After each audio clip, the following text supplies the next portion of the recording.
Join me today as I fix this painting. So what's wrong with this painting? I don't think the composition is too bad.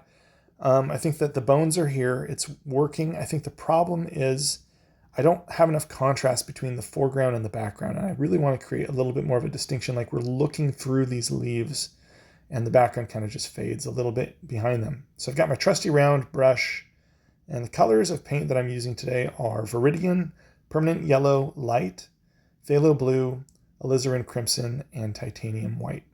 So the first thing I do is I mix up a little bit of a complement to the leaves. So the leaves are kind of in the yellow-green category. So I'm mixing up kind of a red-violet for the background behind them. And that's going to create a little bit of contrast there through hue and not through value. I don't want this big dark light contrast. So I'm more interested in that temperature contrast or that complement contrast there.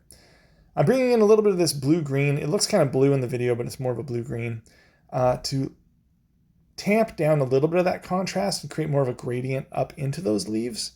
And I'll continue to work on those colors a bit to balance them out. But this is kind of what I've ended up with at this point. I'll do some more videos for you here in the future. Like I said before, I want the contrast in the leaves to be more about hue, less about value. I don't want this to really pop because of value changes. But here at the bottom, I do want a little bit more of a value shift so that we can separate the foreground from the background, at least in this region. So thanks for watching.